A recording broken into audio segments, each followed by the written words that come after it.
వైఎస్ఆర్సీపీ అధినేత వైఎస్ జగన్మోహన్ రెడ్డి వైఎస్ఆర్ జిల్లా బ్రాహ్మణపల్లిలో పర్యటించారు.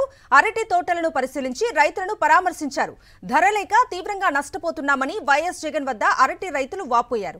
వైఎస్ఆర్సీపీ హయాంలో టన్ను అరటి 30,000కు పైగా పలికిందని రైతులు వైఎస్ జగన్ కు వివరించారు. ఇప్పుడు కిలో రూపాయికి కూడా కొనేవారే కరువయ్యారని అన్నదాతలు ఆవేదన వ్యక్తం చేశారు. కూటమి ప్రభుత్వానికి రైతులపై ప్రేమ లేదని వైఎస్ జగన్ మండిపడ్డారు.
అరటి పడుకుంటున్నాడు సార్. అరటి ఊరేసుకుంటూ వచ్చింది, టమోటా తొలగే వచ్చింది.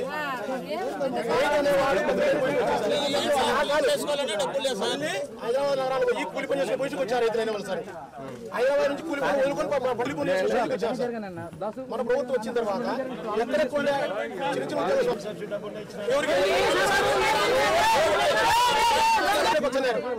ప్రతి ఏదో ఊళ్ళోకి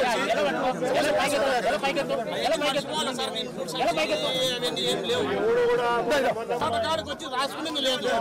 తోటకాడికి రాలేదు ప్రభుత్వంలో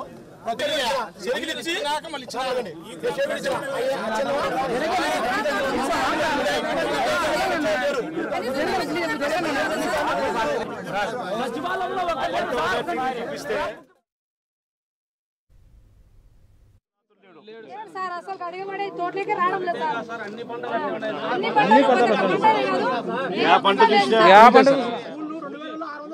600 కూళ్ళు తీసేస్తారు సార్ టన్నుకు. మామూలుగా మన ప్రభుత్వంలో పలికిన ఈ రోజు 2,000 రూపాయలకు అడిగే నాతులు లేడు.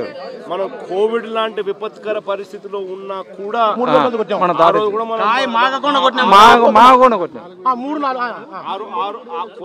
విపత్కర పరిస్థితులు ఉన్నా కూడా మనం 4,000 పికప్ చేసినాం. 25,000 రూపాయలు పలికే కాయ ఈ రోజు 25,000 రూపాయలు పలికింది. ఈ రోజు 2,000 రూపాయలకు అడిగే నాతులు లేడు. ఒక అరటి కాదు సార్ అరటి రైతు సార్, అరటి రైతు ఏమో అడుకుంటున్నాడు సార్.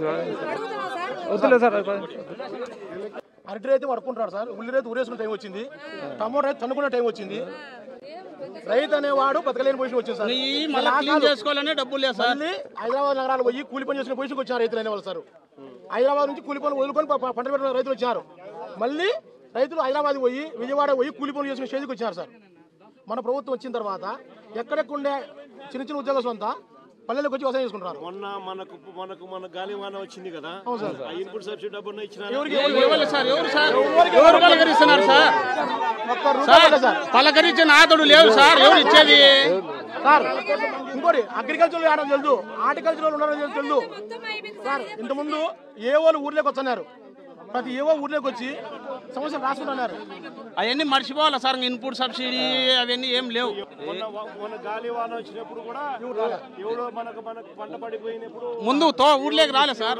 కనీసం ఎవడు కూడా వచ్చి రూపాయి కూడా మనకి ఇన్పుట్ సబ్సిడీ ఇచ్చింది లేదు. వాళ్ళు వచ్చింది లేదు సార్. ముందు ఇన్సూరెన్స్ ఇచ్చింది లేదు సార్. వాళ్ళు తోటకాడికి వచ్చి రాసుకునేది లేదు. ముందు తోటకాడికి రాలేదు. ప్రభుత్వంలో ప్రతి ఊర్లోకి ఏవో వచ్చి ఏ పంట వేసినారు ఏంది ఈ నెల ఈ సబ్సిడీ వచ్చాదని చెప్తాను. అది ఇప్పుడు శనగిచ్చుకొని దాదాపు 2 నెలలు అయింది. ఇంతవరకు శనగ రాసుకున్న నాదు లేడు. శనగలు ఇవ్వలేదు సార్, సబ్సిడీ విత్తనాలు ఇవ్వలే. అందరూ ఇచ్చినాక మళ్ళీ ఇచ్చినారు. నేను షెడ్యూల్ ఇచ్చిన అయ్యే అచ్చన్నమా శనగలు ఇచ్చాను ఏంటి అచ్చన్నా అని నేను షెడ్యూల్ ఇచ్చిన సార్. ఇప్పుడు ఈ క్రాప్ కే రాలేదు సార్. ప్రభుత్వం టైంలో అనంతపురం నుంచి ఢిల్లీకి, తాడిపత్రి నుంచి ముంబైకి అవును సార్ ట్రైన్లు పోతాయి. అవును సార్ అది వచ్చినాక మన రేటు బాగా వచ్చింది సార్. ఎక్స్పోర్ట్ పైన బాగా రేటు ఉంది. 3 లక్షల టన్నులు అవును సార్ మన హయాంలో మనము అవును సార్ 23-24 టైంలో ఎక్స్పోర్ట్ చేస్తే చంద్రబాబు నాయుడు దిగిపోయే నాటికి 23,000 టన్నులు ఉంటే మన టయానికి వచ్చేసరికి అని 3 లక్షల టన్నులకు మనం ఎక్స్పోర్ట్ తీసుకొని పోగలిగినాం. ఇప్పుడు మనం ఆ ఎక్స్పోర్ట్ చేయడం వల్లే ఆ ట్రైన్లు పెట్టి ఆ తాడిపత్రి నుంచి ముంబైకి, అనంతపురం నుంచి ఢిల్లీకి ఇవన్నీ రకరకాల ఎటువంటి ప్రోత్సాహకాలు ఎటువంటివి లేవు.